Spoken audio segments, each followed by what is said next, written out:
Welcome to our newborn exam section of Level 3, Introduction to Midwifery Skills. Today you will be watching several clips on the newborn genitalia, the female and the male genitalia. You will be looking at these and just seeing different examples of what normal looks like, or what different variations look like for different babies. I think when you're doing the newborn exam, one of the things that we did discuss is that you want to try to do it in a systematic order, that you follow the same routine each time, so you remember, start with the head and continue the systematic examination towards the bottom of the baby's, body. Now, when you're doing the newborn exam, a really nice way to do it is with both the parents there watching, and you're educating the parents as you're doing it, and you're doing it with such respect and love. And then, you want to get a full view of the baby's body at some stage of the exam, so you can see the full symmetry and flexion and color and chest rising and falling, no signs of distress, no signs of respiratory distress. You have to really be able to have good lighting and see. And I just wanted to tell you a little story about one thing that happened to me when I was doing a newborn exam. And so when you're doing the newborn exam, you'll go through, and if something's different or unusual, you can talk to the parents about it. It gives you the opportunity to share what's happening and educate the family and maybe explain some things that might be either variations of normal or something a little bit more unusual. So using that special time with the parents as an educational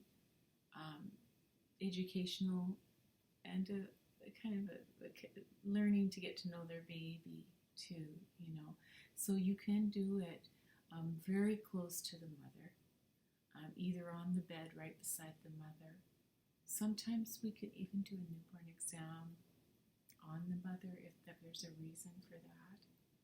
Generally, we would put like a little heating pad right beside the mom. It's just very warm, lightly warmed with some warm blankets.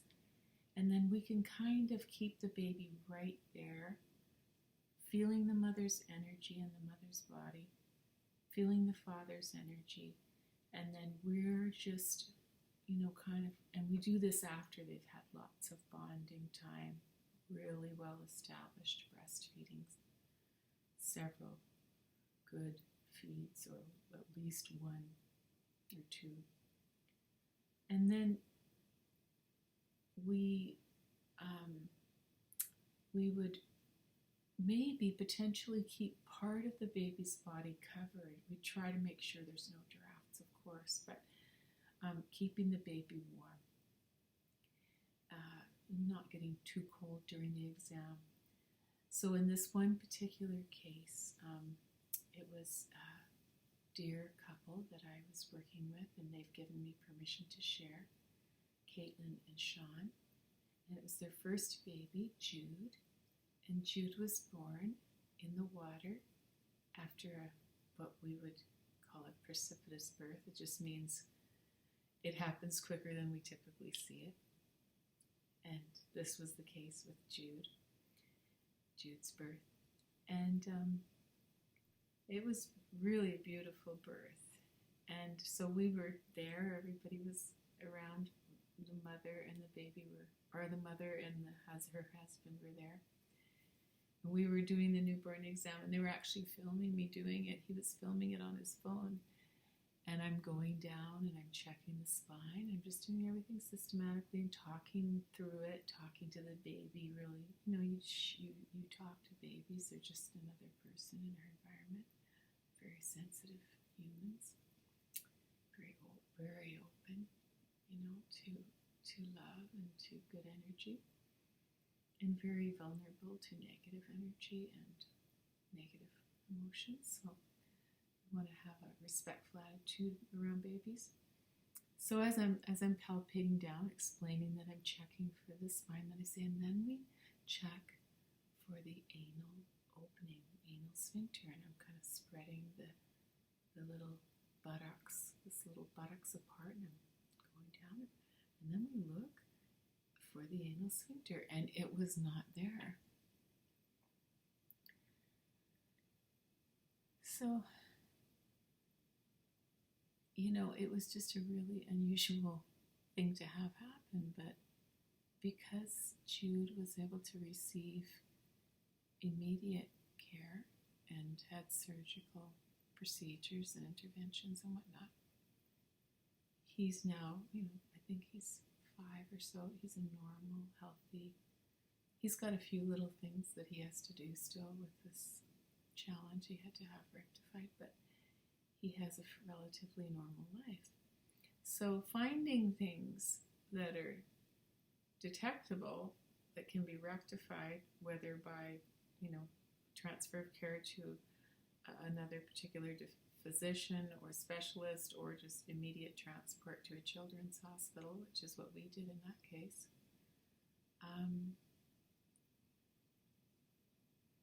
It was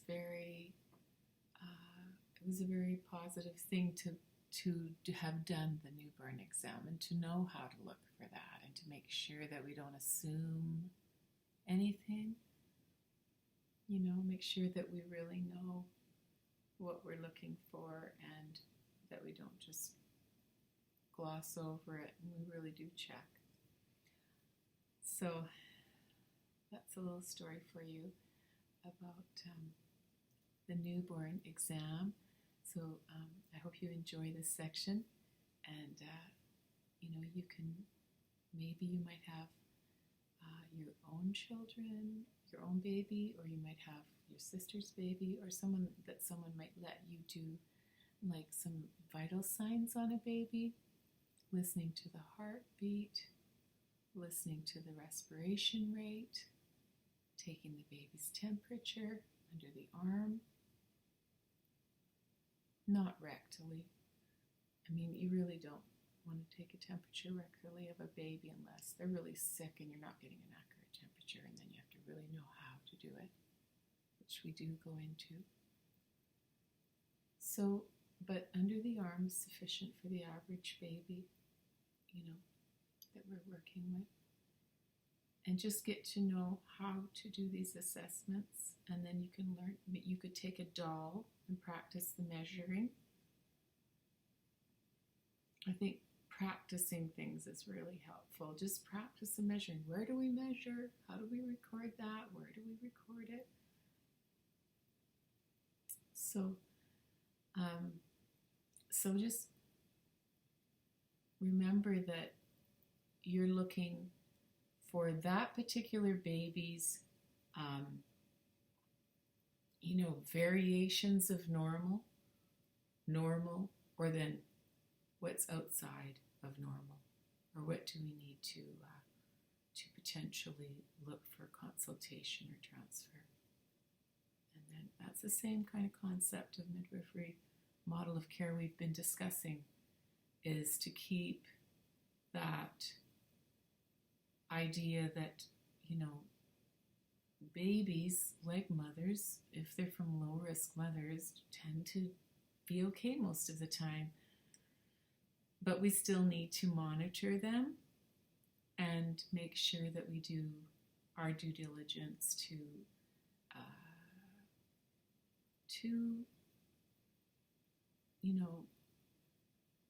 maintain the midwifery model of care of dealing with or working with being care providers for low risk mothers and their babies in the first several weeks. It depends on where you're practicing. 6 to 8 weeks is generally the acceptable length of time.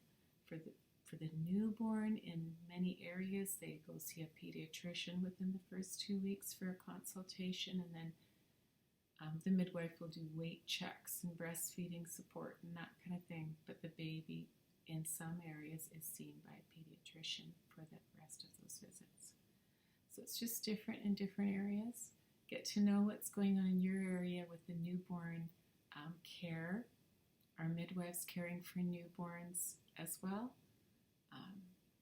For their clients, generally that's the case. And see if you can practice on one or two babies, even if you can just find a friend who'll let you practice on her baby. That's a good place to start, or just volunteering, maybe to come in on, like, when they're having clinics. Sometimes if they have clinics and they're weighing a lot of babies and maybe having a breastfeeding support group, you could come and make tea, you could come and help out, you could come and support the moms, whatever they need you to do, and then you could learn how to be involved in that kind of a thing, and they could get to know who you are. Then you could start maybe weighing some babies and measuring some babies and things, taking some vital signs on the babies that are there. So keep on going. Don't give up on looking for clinical opportunities. There are many clinical opportunities, I think, all over the place. You just have to look around and see what's in your community. And keep up the great work, and many blessings. Bye-bye.